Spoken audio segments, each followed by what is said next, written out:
Welcome back to another video. So today's video is going to be editing in the style of Jon Olsson. Most formally we're going to be editing a photo very similar to this one, and this... Ooh. Where is it? Hey guys, and welcome back to another video. So today's video is going to be a lot of fun. We're going to be editing a photo in the style of Jon Olsson, and this is the photo that we're going to be editing here, or in this style of this particular image on his account. And this is the photo that we will be editing. So this is a really cool picture of a Jeep that I took when I was in Edinburgh. I absolutely love this photo. I'm a bit of a car nerd and I really like this car, and it just looks really nice. I love the composition and it's going to work really well. It's a very similar colours scheme to this photo. People have been asking me to post a how to edit like Jon Olsson, so we're going to be working off this particular photo here. And seeing what we can do. So before we start the video, guys, do go ahead and check me out on Instagram. I'm the one who took the photo. That's Matthew_GKB here. This is my account. It'd be really cool to see you guys over there. Send me a DM or whatever you want and I will check out your page even. Also follow Sebastian, my brother. He's Sebastian_JWB.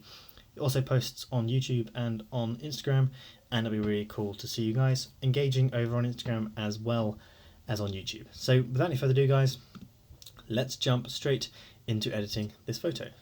Cool, so here's the photo. First thing I like to do is crop it to a 4:5 ratio because I always post my photos on Instagram, and I don't really post them anywhere else, so that's the aspect ratio that Instagram likes. So that's the aspect ratio that we will be editing to. Okay, so before I dive into the actual editing of this photo, if you want to check out all these preset packs here of how to edit like Jon Olsson, our interpretation of his style and any other style, do check the link down below in the description. You can go ahead and grab them down there. Also, we've also got our beginner to professional Lightroom course at a huge reduction at the moment. It's a course that I teach you everything you need to know about Lightroom to the point that you can be an absolute professional, sell your own prints and start your own business.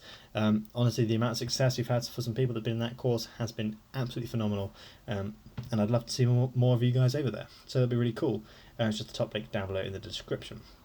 Cool, so a preset that we're going to be basing this off is the preset that's in my style. So it's my Burnt Autumn preset pack. That is essentially the preset pack that I make when I edit my photos of my Instagram style.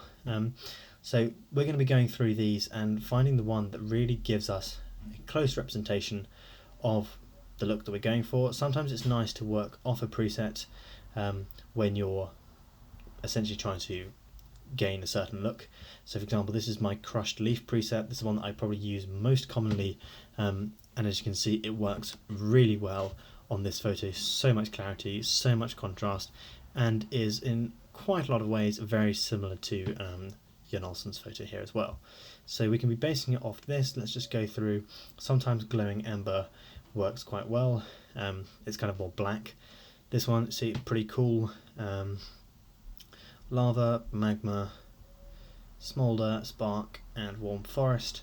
Okay, I think we're going to be basing it off Glowing Ember. So Glowing Ember, I think, is going to be probably the most accurate representation of the look that we'll be going for Jon Olsson's photo.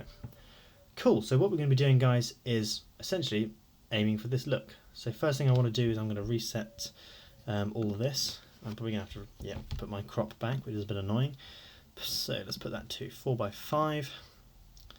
Drop this down a little bit, bring in a bit of the foreground, make our Jeep more central.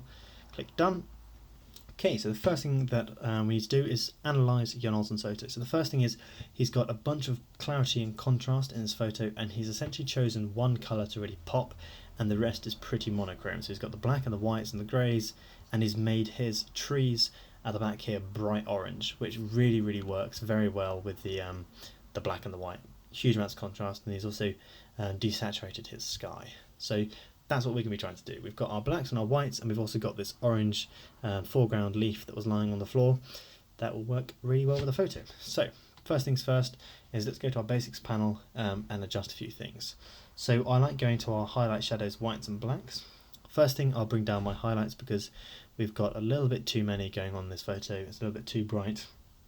Bring up my shadows just to bring in a little bit of detail into the shadows there, probably to around +40, +45, and then drop my whites maybe a tiny bit, not too much. Get my blacks, and I'm going to increase those as well, just to again bring in a bit more detail to the shadows. So for before and an after, you can see the grille of the Jeep, I've really brought in some detail, and especially under the Jeep here, you can see a little bit more of what's going on. Cool, so the next thing that I like to do with these photos is come down to the clarity, vibrancy and saturation. Now as a personal preference, I'm going to bring up the vibrancy of this photo and bring down the saturation. I explain more about why you can make these different adjustments and why the vibrancy and saturation are subtly different in my course if you are interested, but I won't take the time to go into it today, it's quite a big subject. Next up really is going to be the tone curve. The tone curve is a really useful feature to use when you're editing these photos. It's what makes pretty much the biggest difference to the entire photo. So mastering the tone curve is really essential when you're becoming a photographer or a photo editor. Again, this is also in the course. So what I'm going to do is I'm going to make my usual 3-point curve that I like to make and drop down my shadows here and then bring up my highlights. So essentially this curve is designed to really bring in some contrast to the image and just make it pop a little bit more.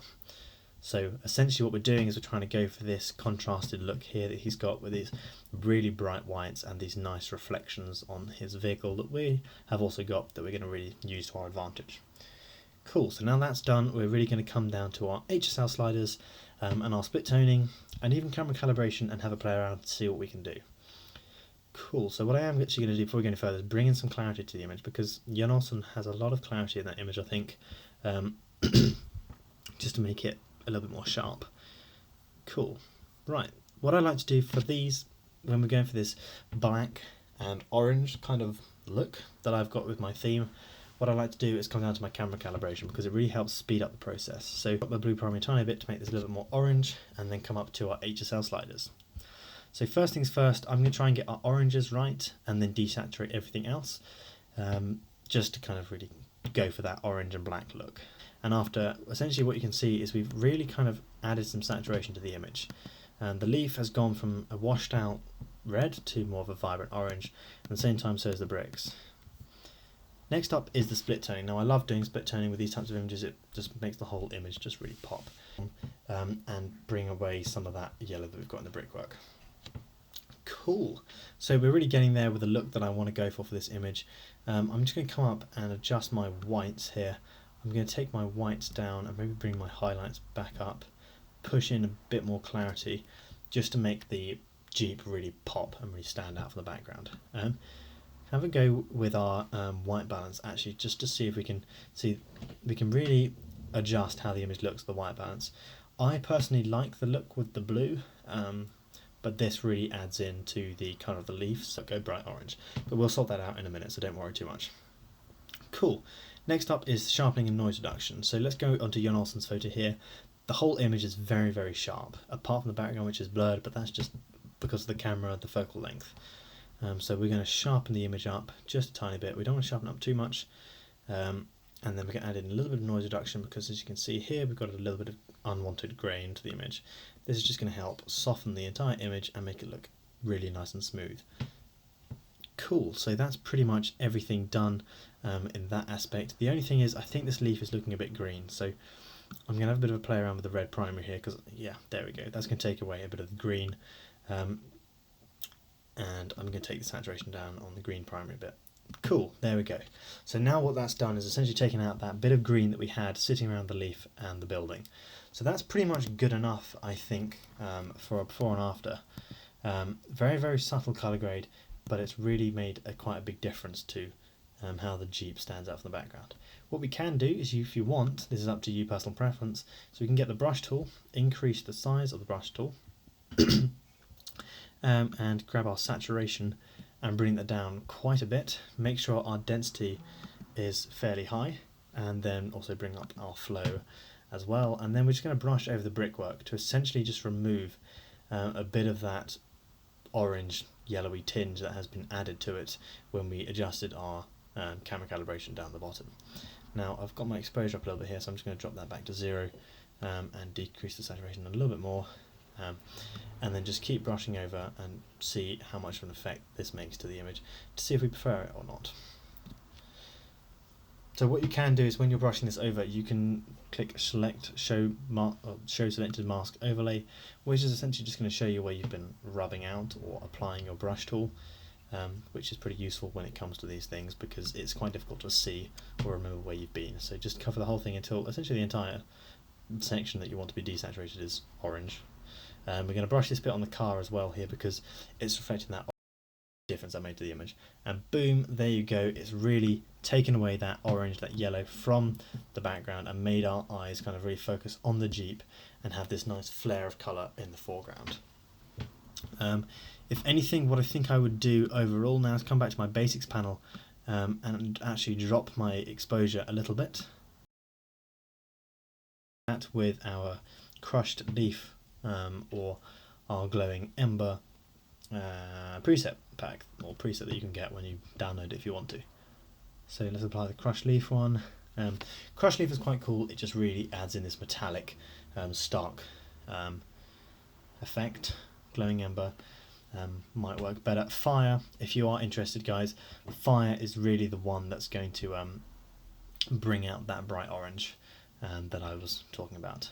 So you can see already here it's got that nice bright orange. Fire's got a lot of grain in the preset which you can remove if you want.